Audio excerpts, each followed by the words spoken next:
Welcome back to the channel. If you're new here, my name is Charlotte, and today I'm going to be talking about something you, as a guy, can and should do to your woman immediately after you've just done it.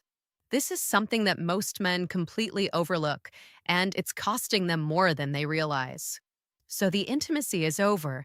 She's still catching her breath, skin warm against yours, heart beating fast from everything that just happened between you. In that exact moment, most guys do the same thing.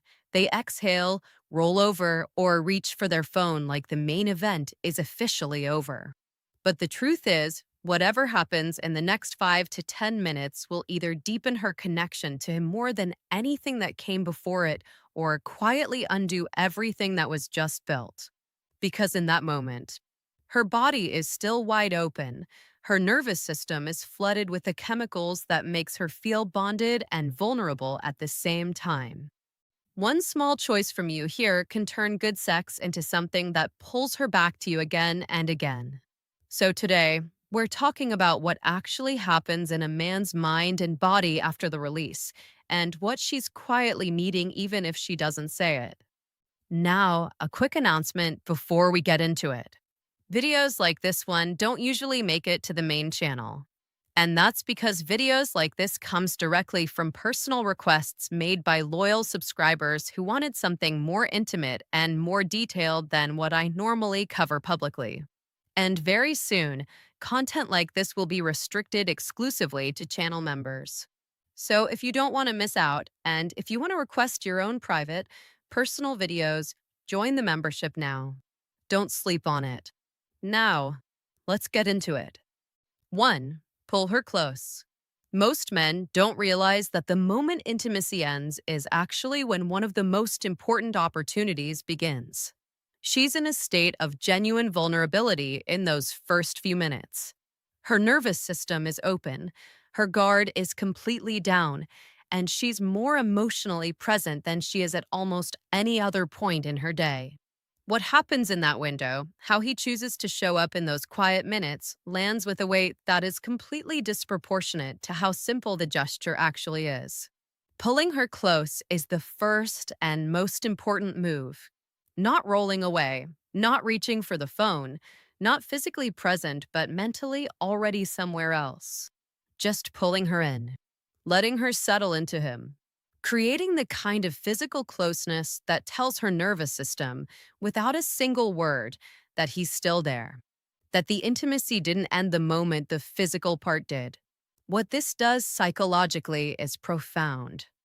A woman's biggest vulnerability in this moment is the fear that she just gave something real to someone who has already mentally moved on.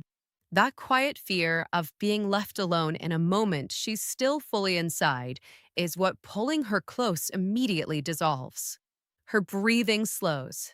Her body relaxes into his.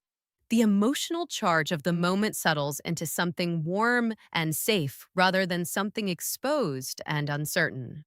Gentle touch in this position amplifies everything. A hand moving slowly along her arm, fingers tracing lightly up her spine, a kiss placed quietly on her shoulder with nothing asked of it. These aren't romantic gestures performed for effect. They're a man communicating through his body that she matters, not just what just happened, but her. That distinction is everything. 2. Sensual touches. There's a specific kind of touch that exists entirely outside of desire and performance. It's not building toward anything. It's not asking for anything. It's just present, warm, and genuine, and it communicates something that words rarely manage to reach. That's sensual touch. And in the post intimacy window, it's one of the most powerful things a man can offer. Most men understand two modes of physical contact: functional and sexual. The touch that gets something done and the touch that wants something. But sensual touch occupies a completely different space. It's the hand that moves slowly along her arm with no destination in mind. The fingers that trace her shoulder blade gently, unhurried, simply because she's there and he's present. The kind of contact that says, I'm here with you right now, and I'm not going anywhere. What this does to her nervous system is significant. Physical touch of this quality releases oxytocin, the same bonding hormone that activates during intimacy itself, which means that sensual aftercare essentially extends the emotional bonding experience beyond the physical moment. The connection doesn't close when the intimacy ends. It continues quietly through the quality of how he stays with her. It also communicates something about his character that the intimacy alone never quite reaches. A man who desires a woman physically is common. A man who is genuinely tender with her body when nothing is being asked of it is rare. And she feels that rarity immediately, the sense that he's not just there for what she gives him, but for who she actually is. That distinction, communicated entirely through touch, is what separates a man she enjoyed from a man she keeps thinking about. Now, let's talk about what to say and what not to say in this moment. The post intimacy window doesn't require a speech. It doesn't need a deep conversation or a declaration of anything. What it needs is something much simpler, the right quality of words delivered in the right tone at the right moment. Most men either say too much or say nothing at all. The ones who say too much fill the quiet with nervous energy, jokes that deflect, questions that shift the mood, commentary that pulls both people out of the moment and into their heads. The ones who say nothing create a silence that can feel cold and uncertain depending on how it lands, leaving her alone in an emotional space she was hoping he was still in with her. What works is something in between: warm, simple, genuine. A few words that communicate presence without demanding anything in return. Something as quiet as "you okay?" asked with genuine softness. Her name spoken without anything attached to it. A simple, honest expression that he's glad she's there, that the moment was real for him, that he's not in a hurry to be anywhere else. The specificity matters more than most men realize. A generic compliment in this moment lands flat because it could have been said to anyone. But something specific to her, something that references a real moment, a real quality, something he actually noticed, tells her that he was genuinely present, that he was paying attention to her specifically and not just to the experience in general. Tone carries more weight than content in this window. She's not really listening to the words. She's feeling whether they're real, whether there's warmth behind them or performance, whether the man saying them is actually still in the room with her. Speak less, mean it more. 3. Presence over phone. Nothing undoes the intimacy of the last hour faster than the glow of a phone screen in the first 5 minutes after. It sounds small. It probably feels automatic, a habit so deeply wired that he doesn't even register doing it. But she registers it immediately. The moment his attention shifts from her to a screen, something in the emotional temperature of the room changes. Not dramatically, not with a scene, just quietly. The warmth that was just built starts cooling before it had a chance to settle. Here's what that moment communicates, whether he intends it to or not: that whatever is on that phone is more worth his attention than she is right now. That the window he just shared with her has closed on his end, even though she's still fully inside it. And that the connection she just felt, real, genuine, something she was still sitting in, was apparently more significant to her than it was to him. That's a lot of information delivered by a single reflexive reach toward a nightstand. Genuine presence in this window doesn't require effort or performance. It just requires staying, keeping his attention in the room, letting his mind remain with her instead of immediately moving to whatever comes next. Being the kind of man whose body and mind are in the same place at the same time, which sounds like the minimum, but in reality is rare enough that she notices it deeply when it happens. What presence communicates is simple and profound simultaneously. That she was worth showing up for during the intimacy, and that she's still worth showing up for now that it's over. That he's not just generous when something is being given to him.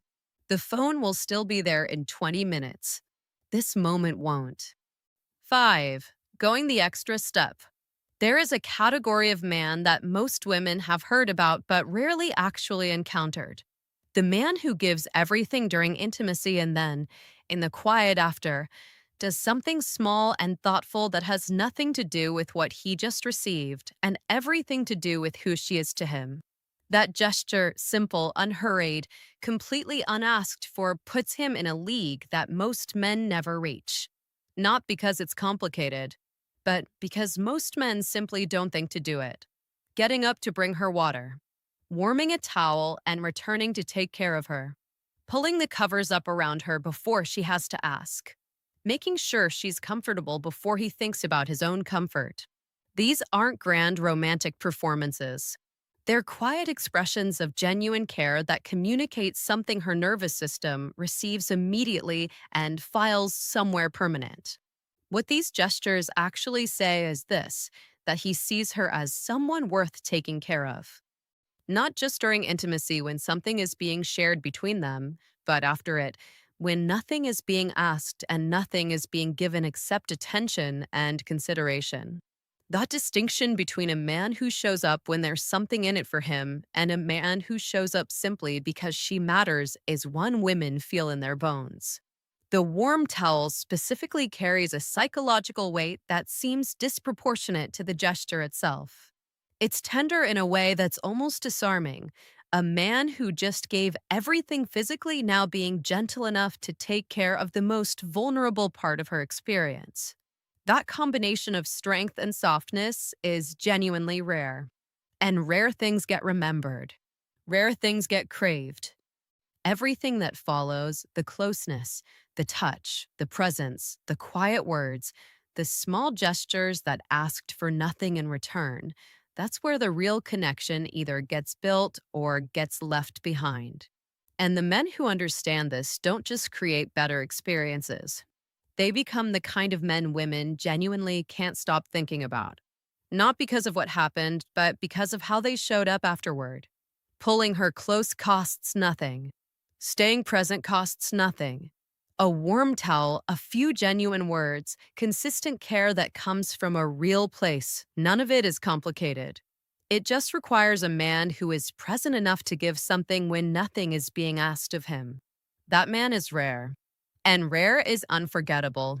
Drop a comment below and tell me which one of these you're going to start doing differently. I read every single one and I do reach out. If this gave you something real, hit that like button, share it with a man who needs to hear it, and if you're not subscribed yet, do it now. And remember, content like this is moving exclusively to the membership very soon.